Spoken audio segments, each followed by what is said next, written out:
자, 보시면 너네가 해야 되는 날씨에서요. 오늘 우리가 해야 되는 거 뭐였어? 라고 하면 우리가 알고 있는 것처럼 날씨 변화 있다. 자, 이러한 날씨의 변화는 단기간에 걸친 날씨의 변화만을 우리가 기상 또는 일기라고 하고, 단기간에 걸친 날씨의 변화를 주도하는 건 기압이다. 그래서 우리가 기압을 반드시 그려볼 필요가 있다. 자, 기압 등압선을 그리는 거는 나와 있지 않지만 기본적인 건 알고 가야 된다. 자, 우리가 기압이라고 하는 건 매 순간 바뀐다. 매 순간 바뀌기 때문에 우리나라는 2시간 간격으로 기압을 측정해서 슈퍼컴퓨터에 보내면 슈퍼컴퓨터가 등압선을 그려서 고기압이다 저기압이다 판별한다. 이 등압선을 그릴 때 일단은 기준선을 잡는다. 기준선은 1000헥토파스칼이라고 하는 기압값을 기준으로 잡는다. 그래서 1000이 여기야 라고 이렇게 잡으면 여기에서부터 그 다음 등압선 최소 2개가 필요한데요. 그 다음 등압선을 그릴 때 간격은 1000으로부터 4헥토파스칼 간격으로 무조건 그려야 돼. 그러니까 1000보다 큰 거밖에 없으면 1004 그리시면 돼. 1004 그리시면 되고요. 1000보다 작은 값밖에 없으면 996 그리면 돼. 그래서 최소 2개 그리면 된다. 그랬을 때 자, 바깥쪽에서 안쪽으로 들어갈수록 기압값이 어떻게 변하냐? 변화되는 정도를 보면 된다. 안으로 갈수록 기압값이 작아지고 있으니까 얘는 저기압이다. 안으로 갈수록 기압값이 커지고 있으니까 여기가 고기압이다. 이렇게 판별하면 된다. 그래서 등압선을 그리게 되는데 간격이 4헥토파스칼이지만 여기는 등압선의 간격이 좁다, 여기는 넓다. 등압선의 간격의 의미는 뭐냐? 등압선의 간격의 의미가 바로 바람의 세기다. 그래서 간격이 좁은 곳이 바람이 세다라는 얘기고 간격이 넓은 쪽이 바람이 약하다는 거다. 그러니까 오늘 우리가 배운 게 태풍인데 태풍은 등압선의 간격이 대단히 조밀하다. 알겠어? 이런 것들 기억해 두면 되고, 이런 식으로 해서 고기압과 저기압이라고 하는 게 형성이 될 텐데, 이러한 고기압과 저기압은 왜 생기는 거야? 라고 하면 지면에 있는 공기의 양의 변화가 생기는 거다. 그러면 지면에 있는 공기의 양에 따라서 공기가 땅바닥을 누르는 힘의 세기가 달라지는 거니까 당연히 고기압이라고 하는 지점에는 공기가 많이 바글바글 모여있어 땅바닥을 세게 누른다는 얘기다. 저기압은 땅바닥에 공기가 드문드문 있기 때문에 누르는 힘이 약하다는 얘기다. 이건데 그럼 왜 공기의 양이 달라? 지면의 가열 정도가 다르기 때문이다. 그치? 그래서 이렇게 바닥면에 공기가 빠글빠글 하려면 위에 있는 공기가 내려왔기 때문이다 라고 하는 거고, 위에 있는 공기가 내려오는 이유는 뭐야? 여기가 차갑기 때문이지 라고 해서 기압하고 온도는 반대로 움직인다. 그래서 고기압은 저온인 거다. 되겠지? 자, 그 다음에 저기압인 곳은 왜 이렇게 공기가 별로 없어? 아래에 있던 공기들이 다 위로 올라가는 상승기류 때문이다. 왜 올라갔어? 공기가 가벼워져서. 왜 가벼워졌어? 뜨거워졌으니까. 이거지. 그래서 고온인 지점에 공기가 상승해서 공기의 양이 적어지기 때문에 누르는 힘이 약해져 저기압이 형성된다. 이거야. 그래서 항상 기압과 온도는 반대로 간다. 알겠니?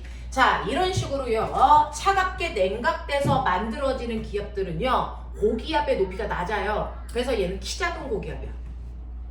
키 작은 고기압이 된다. 키 작은 고기압은요. 너네가 보는 것처럼 가운데 쪽이 차가워요. 됐어? 주변이 오히려 더 따뜻해요. 라고 하는 거고, 그 다음에 이렇게 키 작은 고기압이 있다면 키 큰 고기압도 있다는 얘기야? 키 큰 고기압도 있지. 그 키 큰 고기압은 뭐냐면 대기 대순환 때문에 생겨. 그래서 여기는 상승기류야. 여기가 뜨거우니까. 됐지? 그래서 여기에 상승기류가 생기니까 저기압이고, 여기에 하강기류가 상대적으로 생겨. 고기압이지. 상승기류 생겨 저기압이지. 하강기류 생겨 고기압이야. 됐어? 이런 식으로 상승 하강이 반복되면서 대기 대순환이 일어나기 때문에 우리는 원하지 않는 고기압이 위도 30도 부근에 생겨. 주변에 있는 상승한 공기들이 내려오면서, 됐죠? 차가워진 것도 아닌데 주변에 있는 공기들이 모여서 내려오기 때문에 어쩔 수 없이 생기는 고기압권이 생긴다고. 됐어? 이런 식으로 주변에 저기압 때문에 생기는 하강기류에서 생기는 고기압은요, 위로 많이 공기가 올라갔다가 내려오기 때문에 얘가 키 큰 고기압이야. 알겠어? 네. 그래서 키 큰 고기압은요, 차가워져서 생긴 게 아니기 때문에 얘는 중심의 온도가 따뜻한 편, 주변에 비해서. 알겠습니까? 이렇게 된다 라고 해서 키 큰 고기압도 있고 키 작은 고기압도 있다. 생기는 원인은 냉각이 먼저냐 아니면 하강기류 때문이냐, 요 차이. 알겠어? 그래서 어쨌든 간에 바닥 쪽에 공기가 많으면 거기에는 고기압이 생긴다 라고 하는 거고요. 이런 식으로 고기압과 저기압이 형성이 되면 바닥 쪽으로 공기가 내려오니까 여기 공기 양이 많아질 거잖아. 자, 여기는 상대적으로 공기 양이 적을 거잖아요. 그러니까 공기가 많은 쪽에서 적은 쪽으로 공기가 수평으로 이동하게 되는데, 이렇게 공기가 수평으로 이동하는 걸 우린 바람이라고 불러. 그 중에서 고기압에서는 바람이 불어 나가야 되고 저기압에서는 바람이 불어 들어오는데, 북반구라면 반드시 고기압에서 바람은 시계 방향으로 불어 나가야 되고 저기압에서는 언제나 반시계 방향으로 불어 들어오는 형태야. 됐어? 근데 북반구가 아니고 호주가 있는 남반구면, 됐죠? 바람이 고기압에서 불어 나가는 건 맞아. 하지만 방향만 반대야. 북반구가 시계 방향이니까 얘는 반시계 방향으로 불어 나가. 이런 식으로. 되겠어? 이렇게. 그래서 우리는 북반구 위주로만 공부한다. 자, 남반구는 방향만 반대로 틀면 된다. 요 정도로 기억하면 된다고. 자, 이런 식으로 되면서 고기압은 언제나 하강기류밖에 안 생기니까요. 됐죠? 땅바닥으로 공기들이 밀려오는데 땅바닥에 가까울수록 뜨거워지죠. 그러니까 얘는 물방울이 생기지 않아. 구름이 안 생긴단 말이야. 그래서 고기압이 우리나라에 영향을 주면 날씨가 맑다라는 거고, 저기압이 우리나라에 몰려오면 상승기류 때문에 구름이 생길 거니까 날씨가 흐리다라고 하는 걸 판별할 수 있다. 알겠습니까? 그래서 우리나라가 무슨 기압의 영향을 받는지를 기억해 두면 되는데, 그럼 우리나라가 이렇게 되어 있는데 여기가 고기압이 있고 여기가 저기압이 있어. 그러면 조금 지난 후에 우리나라에 고기압이 올 거야, 저기압이 올 거야? 라고 하는 거 우리 예측할 수 있다. 우리나라가 있는 위도 30도에서요 위도 60도 부근은 항상 편서풍이라는 바람밖에 불지 않아. 대기내순환에서. 그러니까 우리나라 주변의 일기현상들은요 항상 서쪽에서 바람을 타고 동쪽으로 오기 때문에 지금의 중국 날씨가 내일의 우리나라 날씨야. 알겠어? 얘가 이렇게 오는 경우는 별로 없다고요. 알겠죠? 그래서 항상 편서풍의 영향을 받기 때문에 항상 서쪽의 날씨가 내일 우리나라에 다가올 것이다 라고 하는 것도 기억을 좀 해보자. 그래서 단기간에 날씨 변화는 기압이 형성합니다 라고 했던 걸 기억하시고, 자, 그러면 장기간에 걸친 날씨의 변화를 주도하는 건 뭔데? 기단이야. 공기덩어리. 됐어? 공기의 성질이 비슷한 공기덩어리가, 어떤 공기덩어리가 우리나라에 오느냐에 따라 계절이라는 게 만들어진다. 그래서 장기간에 걸친 날씨의 변화를 주도하는 기단이라는 게 바로 그 지역의 기후나 계절을 형성하는 아이고, 이러한 기단은 그 지역에 오랫동안 머무는 고기압에 의해서 만들어지는 거다. 기억나죠? 자, 그래서 이러한 기단이 우리나라에도 영향을 이렇게 주는데, 공기덩어리가 그 공기덩어리가 어디에 오랫동안 머물러 있었느냐에 따라서 땅바닥의 성격을 그대로 닮아온다. 그러니까 여기 시베리아 벌판에 오랫동안 있었던 건 공기덩어리가 시베리아스러워졌기 때문에 대단히 한내 건조한 성격을 띠게 된다. 알겠어? 자, 그것처럼 우리나라를 상하로 자르면 위쪽이 차가운 공기덩어리예요. 됐죠? 그래서 위쪽은 무조건 다 한냉한 공기덩어리, 아래쪽은 적도에 가깝기 때문에 온난한 공기덩어리가 형성된다 이렇게 말씀드렸고요. 우리나라를 좌우로 자르면 오른쪽에 바다가 형성되어 있기 때문에 오른쪽에 있는 기단들은 다습한 공기덩어리고요. 왼쪽에 있는 아이는 건조한 아이가 된다. 그래서 얘네들이 형성이 될 때 우리나라에 밀려오면서 계절을 만들어주는데, 시베리아 기단은 겨울철에 만들어져서 우리나라에 영향을 준다. 그래서 우리나라 겨울철이 시베리아스러워지는 거다.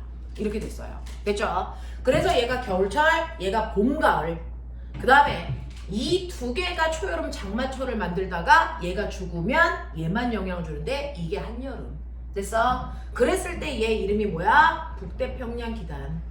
얘는 오호츠크의 기단. 얘가 양쯔강 기단. 이렇게 돼. 자, 그러니 우리나라가 무슨 계절이냐라고 물어볼 땐 항상 그 계절에 해당되는 기단이 발달되어서 그 지역에 고기압이 형성되어 있다. 반대쪽이 저기압이다. 그러니까 우리나라를 찾고 고기압이 어디에 발달되어 있는지 위치 봐라.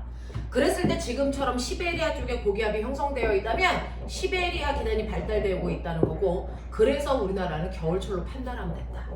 알겠어? 고기압의 위치 보는 거야. 계절 물어보면.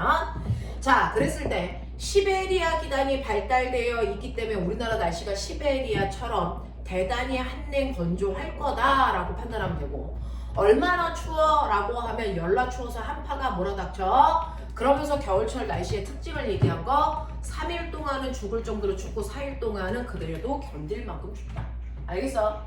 그리고 바람은 항상 고기압에서 저기압으로 불어오니까 풍향은 네가 보는 것처럼 북서쪽에서 남동쪽으로 부는 거기 때문에 얘를 북서 계절풍이라고 부른다.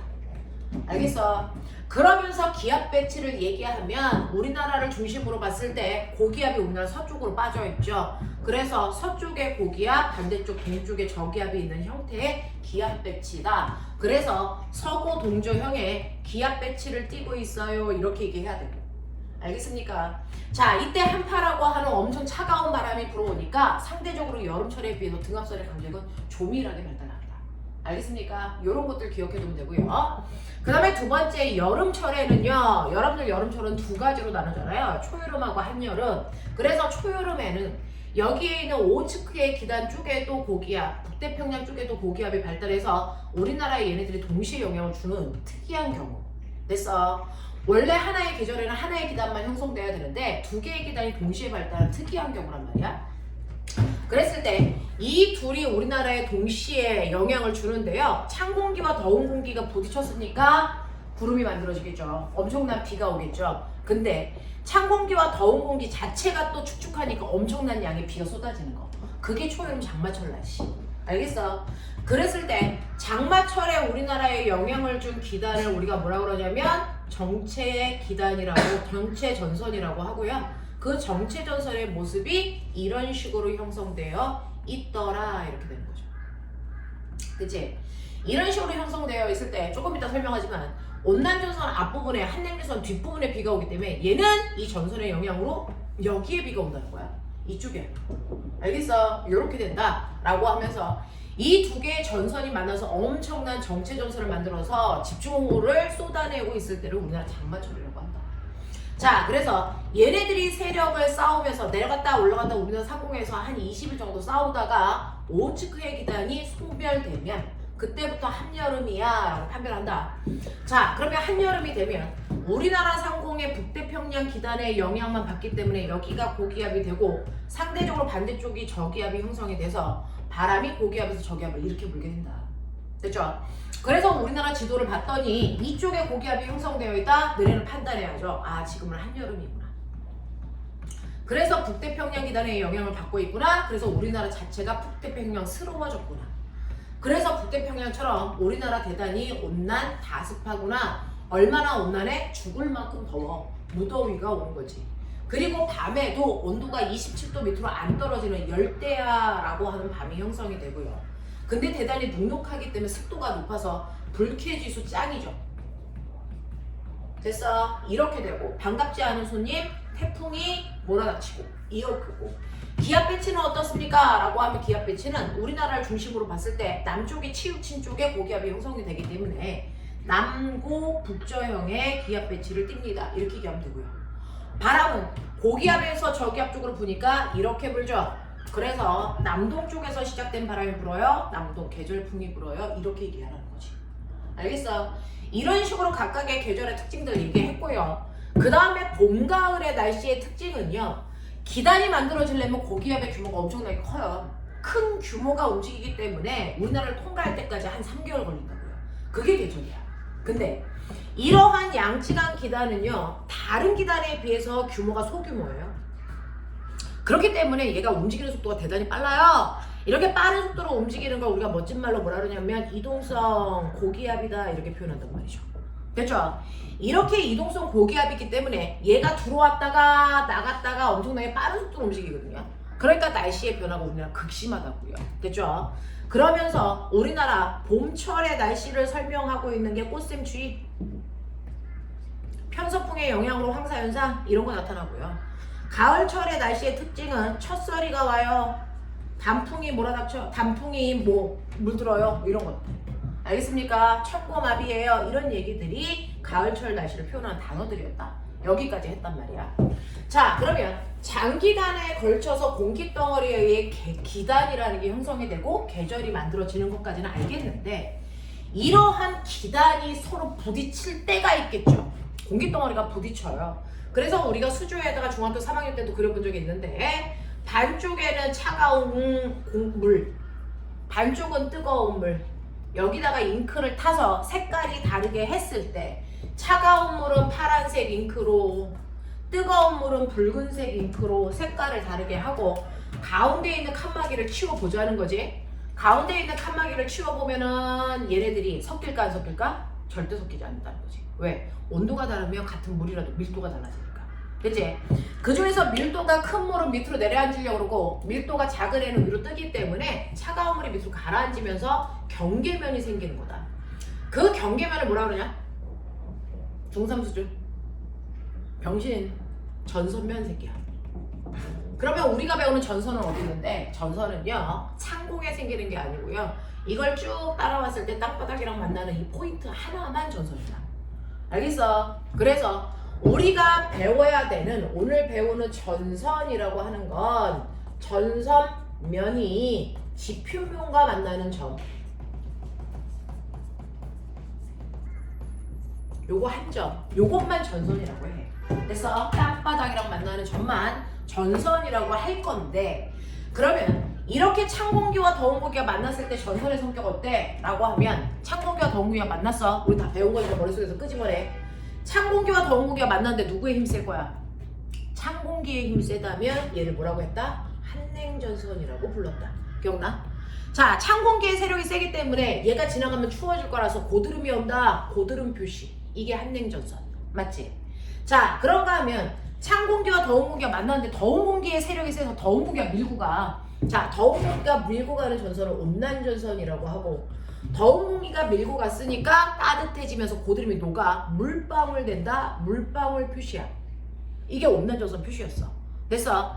그런가 하면 찬 공기와 더운 공기가 만났는데 두 개의 세력이 똑같아. 그래서 어느 쪽으로도 밀리지 않고 그 자리에 정체되어 있어. 그래서 이름이 정체전선이고요. 얘를 우리가 다른 말로 우리나라 초여름에 영향을 주는 장마전선이라고 불렀던 거야.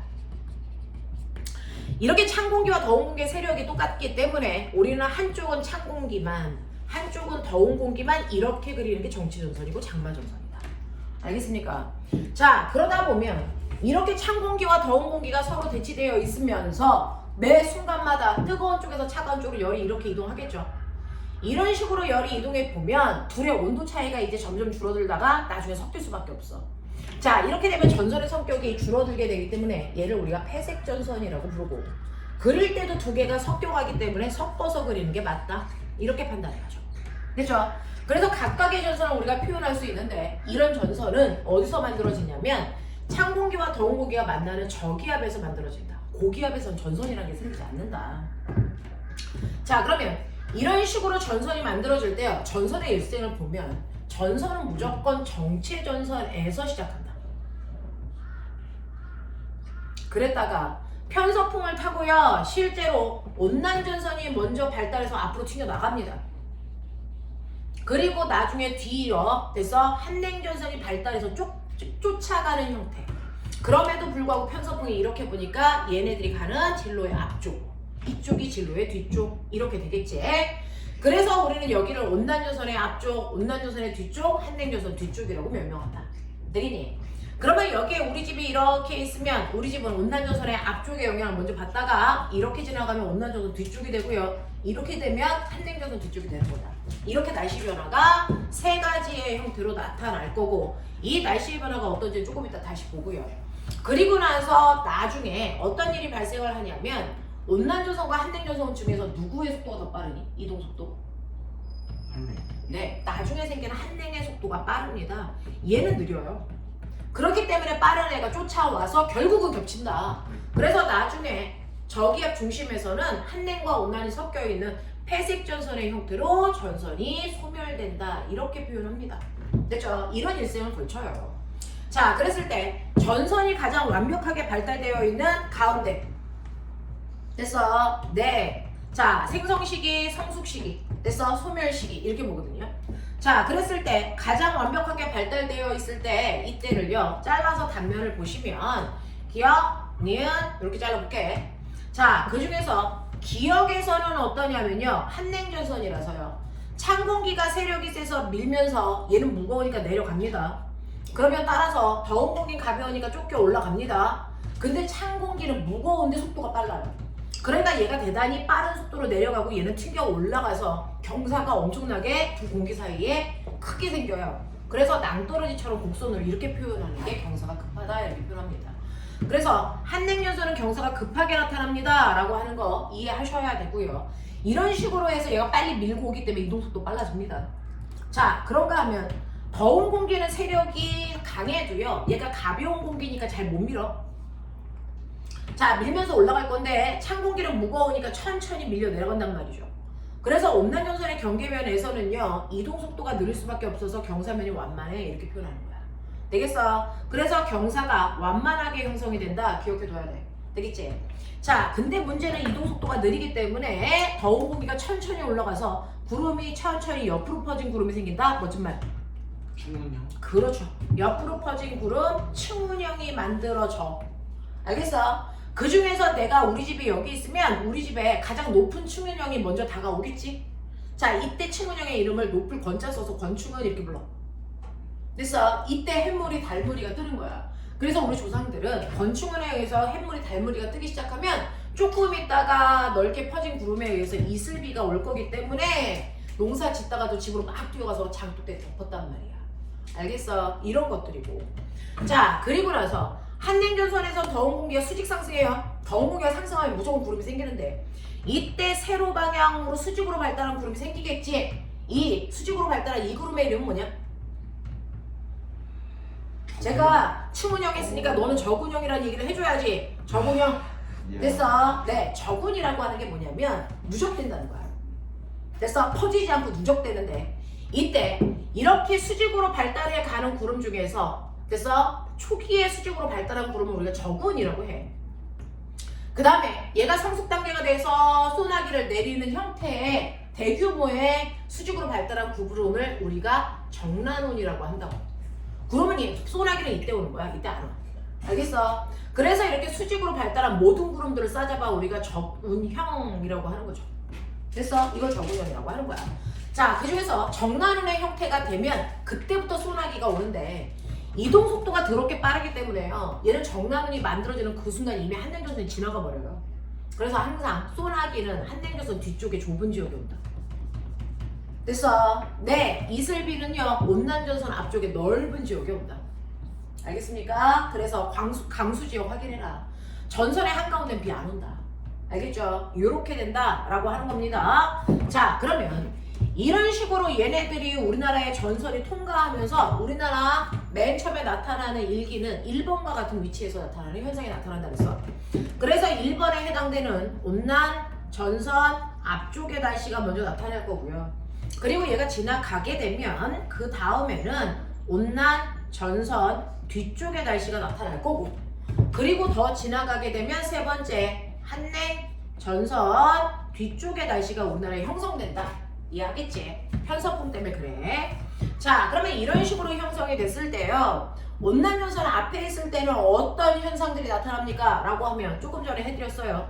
층운형의 구름으로 됐니? 이슬비가 지속적으로 내릴 거다 이거죠. 그랬다가 온난전선 뒤쪽으로 가게 되면 내리던 비가 멈춰요. 그래서 날씨가 맑아져요. 됐어? 비가 안 온다고. 그랬다가 한냉전선이 지나가 한냉전선 뒤편에 오게 되면 갑자기 정난운의 구름 때문에 소나기가 더럽게 많이 오겠죠. 알겠습니까? 이렇게 날씨가 급격히 팍팍 바뀌어요. 전선의 영향으로. 자, 그러면 이런 식으로 전선이 지나가게 되면 비가 온다 안 온다도 바뀌지만 기온이나 기압도 변하는데 온난전선이 통과하는 그 순간에 따뜻한 공기가 가득 들어있잖아요. 그러니까 이때는 기온이 뭐하냐면 지나가면서 상승해요. 기온이 상승하면 기압은 어떻게 돼요? 두 개가 반대니까 하강하게 되겠죠. 됐어? 네. 자, 그랬다가 한냉전선이 지나가게 되면 기온은 하강합니다. 추워지니까. 그러면 기압은 상승하겠죠. 그렇다고 고기압이 된다는 얘기는 아니고 아까보다 상승한다는 얘기죠. 이런 식으로 바뀐다. 자, 근데 요즘에 가장 많이 나오는 건 얘다. 그러면 이렇게 전선이 지나갈 때 우리나라의 풍향은 어때? 풍향이라고 하죠. 저기압의 중심에서는 항상 바람이 반시계 방향으로 불어 들어가니까 저기압 중심을 향해서 반시계 방향으로 이렇게 들어가죠. 이렇게 들어가죠. 이렇게 들어가죠. 됐어? 이걸 그냥 읽는 거야. 자, 읽으니까 얘는 남동 쪽에서 바람이 불어와. 여기 남동풍이야. 알겠어? 이렇게 바람이 불어 들어가는 거니까 남서풍이 불었네. 남동풍에서 남서풍으로 풍향이 90도 바뀌어. 됐어? 그랬다가 90도 그 방향으로 계속 돌려. 그 다음에 어떻게 되니? 이렇게 되죠? 풍향이 북서풍으로 바뀌어. 알겠어? 그러니까 풍향이 남동에서 남서로 바뀌었다? 온난전선 지나간 거야. 남서에서 북서로 바뀌었다? 한냉전선 지나간 거야. 저 새끼 눈동자 점점 섹시해지는 거 어떡할 거니? 자, 그래서 풍향의 변화를 보면요. 전선이 지나갈 때 남동풍이었다가 남서풍이었다가 북서풍으로 풍향이 이렇게 바뀌죠. 그래서 저기압이 지나가면 그래서 풍향은 어느 방향으로 바뀐다? 시계 방향으로 풍향이 바뀐다. 알겠습니까? 이 단어 기억해. 풍향은 시계 방향으로 돌아갑니다. 알겠습니까? 통과하면서 풍향은 시계 방향으로 불게 돼요. 됐어. 자, 근데 이제 여러분들 중학생이 아니잖아. 그러면 저기압이 우리나라 아래쪽으로 나보다 아래쪽에서 이렇게 저기압이 통과할 때 시계 방향으로 지나간다는 얘기야. 나의 위쪽으로 통과하면 됐죠? 나의 위쪽으로 통과하면 나는 여기 있어요. 바람이 이렇게 불어요. 됐죠? 그 다음에는 통과하면 이렇게 불어요. 그 다음엔 이렇게 불어요. 오히려 저기압이 머리 위로 올라가면 반시계 방향으로 풍향이 바뀌어요. 알겠어? 무슨 말인지 알겠어? 그러니까 우리나라를 저기압이 통과하는데 나보다 아래쪽으로 통과할 때가 시계 방향으로 풍향이 바뀌어요. 일반적으로 얘가 나와요. 되겠습니까? 네. 자, 그래서 여기가 우리나라가 있을 때 됐어? 네. 자, 그렇다는 거고요. 위로 통과하게 되면 반시계 방향으로 바뀐다. 자, 일반적으로는 요 안을 얘기할 거니까 여기에서는 풍향이 시계 방향으로 바뀌어가고 있다는 것만 인지. 알겠니? 이렇게 된다? 라고 하는 거죠. 자, 이런 식으로 전선이 통과할 때 풍향이 어떻게 바뀌는 것까지도 알아둬야 거기에 있는 내용들이 되겠지. 자, 그래서 너네들이 보시면 이런 식으로 온난전선, 한냉전선 이런 것들 나와 있으니까 머릿속에 보시면 되고요. 130페이지와 그러면 이러한 일기 현상들이 나타나는 걸 일일이 우리는 한글로 쓰지 않는다. 됐죠? 자, 백지도에다가 아무것도 없는 백지도에다가 일기 현상들을 나타낸 걸 일기도라고 해요. 됐어? 백지도에다가 일기 현상들을 나타낸 걸 일기도라고 합니다. 기호도자. 그래서 일기도는요, 일기 현상들을 나타내는 기호와 숫자로만 표현하는 거예요. 한국말 없어요. 그러면 일기도의 기호들을 해독할 수 있어야 된다. 자, 일기도를 이렇게 표현하는데, 자, 이 동그라미는 어디야? 자, 우리가 서울의 날씨를 얘기하려면 서울에다 동그라미 치겠죠. 됐죠? 네, 북한의 날씨를 얘기할 건 북한의 동그라미 쳐야죠. 그래서 여기는 관측지라고 합니다. 관측지. 되겠어? 네, 그 관측지에서 이 깃발은 뭐예요? 이게 바로 풍향을 나타내는 거다. 이게 풍향을 나타내는 거다. 자, 풍향을 나타내는 거기 때문에 얘는 지금 여기를 가리켜 북서쪽이네? 이거 무슨 말이야? 말 그대로 읽어. 지금 북서풍이 불어요. 이 뜻이거든요. 됐죠? 그럼 북서풍이 분다는 얘기는 무슨 말입니까? 라고 하면 바람이 북서쪽에서 시작돼서 남동쪽으로 가고 있다는 뜻이야. 알겠냐? 네, 풍향을 얘기할 땐 바람이 시작된 쪽으로 읽거든요. 그래서 우리가 에어컨 바람은 에어컨에서 시작된 바람이잖아요. 이것처럼 바람이 시작된 쪽을 읽는 게 풍향이다 라고 하는 거죠. 그래서 북서풍이 불고 있구나. 북서풍이라는 건 바람이 북서에서 남동으로 가고 있다는 뜻이구나. 알겠습니까? 그러면 거기에 달려있는 이 깃발은 뭔데요? 라고 하면 이 깃발의 길이가 바로 바람의 세기, 풍속을 나타내는 기호다. 알겠어? 그 중에서 기달아내는 바람의 세기가 5m/초예요. 이거 나타내는 거고요. 짧은 깃발은 2m/초예요. 이거 얘기해요. 됐어? 자, 그런가 하면 짧지도 길지도 않은 삼각형은요 25m/초예요. 이거 풍속 나타내는 거예요. 됐어? 근데 문제는 이렇게 하나 그려놨단 말이야. 이거 짧은 거예요? 긴 거예요? 판단이 안 되죠. 됐죠? 비교치가 있어야 짧은지 긴지 아는데 요거 하나 그려놓으면 이거 짧은 거 그린 건지 긴 거 그린지 판단이 안 된다고요. 이거 무조건 옵니다. 왜요? 하나 그릴 때요. 오는 깃대의 끝에 그리는 거고요. 하나 그릴 때 짧으에는 깃대의 아래쪽에다 그립니다. 알겠어? 네, 그래서 위치가 달라요. 알겠냐? 그래서 긴 건지 짧은 건지 판별해라. 알겠지?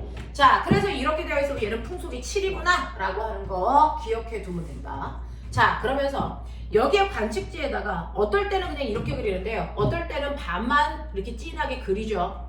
이 관측지에 있는 동그라미는 뭘 나타내냐면 하늘을 딱 봤을 때 그 지역에서의 구름의 양을 나타냅니다. 멋진 말, 온양. 요거 나타내요. 됐죠? 하나도 새까맣게 안 했다. 오늘 날씨 맑음이라는 거예요. 구름 하나 없다. 됐죠? 근데 새까맣게 칠했다. 오늘 구름 잔뜩 꼈다는 겁니다. 날씨 흐림. 반쪽만 그렸다. 날씨 갬. 흐렸다가 맑아진다고요. 되겠습니까? 이런 것들을 의미한다 라고 표현하시면 되고, 그리고 나서요 여기에다가 너네가 보시는 것처럼 일기도 현상들을 이제 그 관측지의 왼쪽에다가 그립니다. 자, 그랬을 때 석삼자 표시를 했어요. 이거 뭡니까? 오늘 새벽에 안개 껴 이 뜻이야. 됐어? 네. 이 관측지 옆에다가 작은 동그라미를 그려. 이거 오늘 비와 이 뜻이야. 알겠어? 근데 여기다가요 내가 동그라미 밑에 삼각형을 하던 그냥 삼각형만 하던 상관없는데 역삼각형을 그려놓으면 비중에서 소나기야 이 뜻이에요. 알겠어? 네. 자, 이 표시는 너네들이 알고 있는 것처럼 눈화 이 뜻이야. 알겠어? 이 표시는 너네들이 알고 있는 것처럼 뭘 것 같니? 천둥번개 새끼들아. 그래서 이걸 뇌우라고 불러. 우 같은 소리 하고 앉아있다. 되겠어? 이렇게 한단 말이야. 자, 그래 놓고요 문제는 여기에 있는 숫자예요. 여기 있는 숫자가 문제예요. 됐어? 네. 여기에 숫자가 20 뭐 이렇게 써있으면 오늘 기온이 20도야 이런 뜻입니다. 됐어? 네. 근데 여기에다가 기압을 써요. 너네 알죠? 1기압이 얼마야? 몇 헥토파스칼? 1004. 지랄했다. 자, 1기압이라고 하는 걸 1atm 이렇게 쓴다? 됐어? 네. 우리 지구의 평균 기압을 1기압, 대기압이라고 하고 1기압이라고 쓰는데 1기압은 1013 헥토파스칼이야. 되겠냐? 토리첼리는 76cm 수은주라고 얘기했던 거. 그게 1013 헥토파스칼이란 말이야. 자, 그러면 이 1013 헥토파스칼에서 기압이 아무리 높아져서 고기압이 되든 저기압이 되든 기압이 움직이는 범위들이 있겠지. 됐어? 한 대략 1000 얼마, 30에서 얼마, 한 980 요 정도대로 움직인단 말이야 사실. 기압의 범위가. 되겠죠? 태풍이 오는 게 아니면 이 정도가 움직여. 자, 그랬을 때 우리는 얘네들은 쓸 때 1013.5 뭐 이거를 쓸 때 여기다가 1013.5 이렇게 쓸래니까 너무 숫자가 많아. 됐어? 997 이렇게 쓸래니까 숫자가 많아. 근데 보니까 보편적으로 이 안에서 움직여. 그래서 여기에 있는 이걸 버린다고요. 10자리만 쓴다고요. 그래서 10자리부터 쓰는데 10자리 숫자가 3이면 앞에 10이 생략된 거야. 1, 2, 3 안에서 움직이면 10이 생략된 거야. 됐어? 10자리 숫자가 8이나 9라면 앞에 9가 생략됐다고 보면 되잖아. 알겠습니까? 네. 그래서 여기에다가 소수점 안 찍어요. 귀찮아서. 소수점 안 찍습니다. 안 찍고요. 273 이렇게 돼요. 그럼 무조건 맨 앞에 있는 이 숫자가 10자리 숫자거든요. 그러니까 27.3이니까 이거 뭐야? 1027.3 헥토파스칼. 이렇게 해결해야 돼. 됐어? 여기에 875 이렇게 써있어. 이거 뭐라고 읽어야 돼? 987.5 헥토파스칼. 이렇게 읽어야 돼. 알겠어? 그래서 기압의 가장 앞자리 숫자는 10의 자리 숫자부터 쓰기로 됩니다. 소수점 앞에 좀 안 찍는다. 알겠어? 제대로 해석할 수 있어야 된다. 맞죠? 이런 식으로 해서 거기에 있는 숫자들의 의미가 뭔지를 읽으셔야 됩니다. 라고 하는 거예요. 됐죠? 이런 식으로 해서 일기도를 나타내서 기산 전선 보여드렸어. 자, 그래서 너네가 가지고 있는 책에 133페이지 풀려있어 안 풀려있어? 안 풀려요. 안 풀려있죠? 빨리 해. 1번부터 5번까지 1번부터 5번까지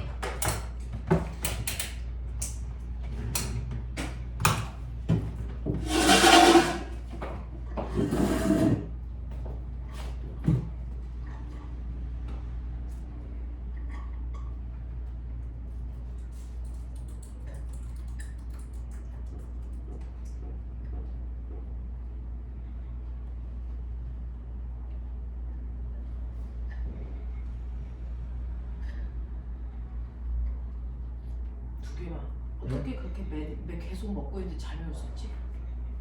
나도 줘. 빨리 줘. 다 먹어. 다 먹었냐? 똥강아지가? 이번 주에 선생님이 설명회를 막 계속 하다가 이제 끝났거든요. 설명회 끝나고 나니까 이제 좀 할 것 같아요.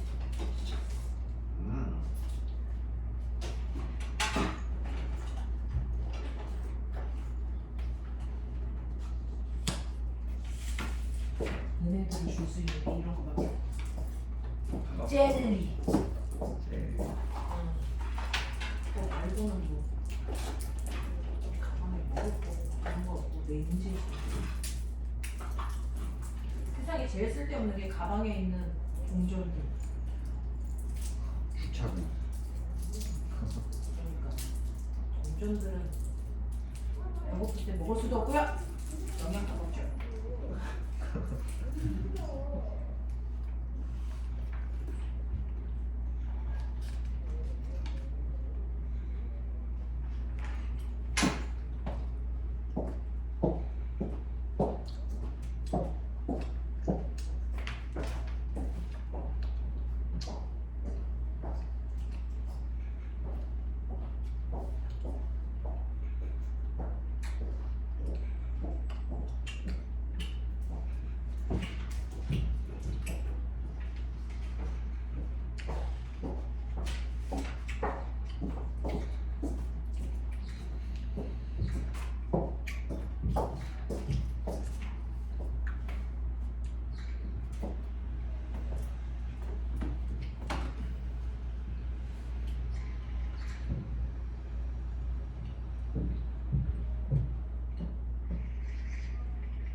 두겸이하고 승준이는 물리화학 다 듣지? 시간 맞지?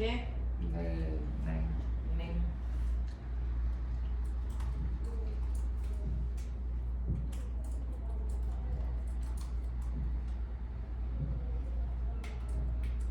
하기사 너네는 뭐 할 일도 없는데 이런 건 진짜 할 일 없는 새끼들.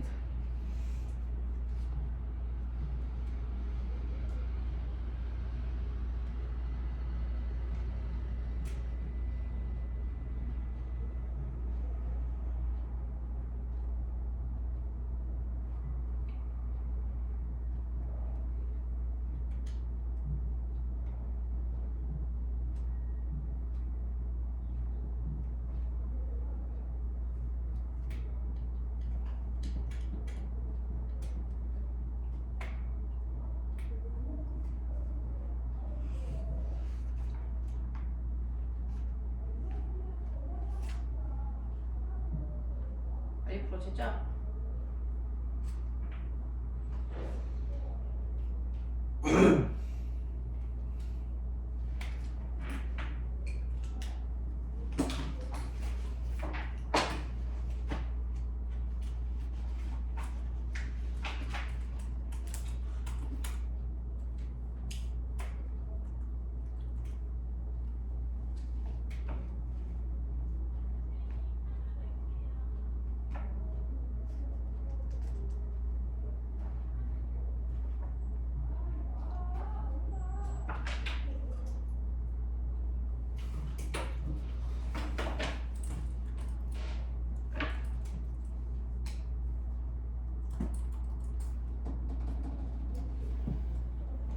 백과 뭐? 뭐 아씨 했지? 자 1, 2, 3, 4, 5 채점했니? 승준 얼른 해. 했어요. 채점했어? 네 1번부터 5번까지 중에서 질문 나한테 뭐 할래? 안 할래요. 없어요. 승준 안 할래요. 아니 진짜로 없어? 넘겨. 자 넘기면 134, 135에서 빨리 한 장만 해주시자. 빨리 하자. 134, 135 여기까지만 해보시자.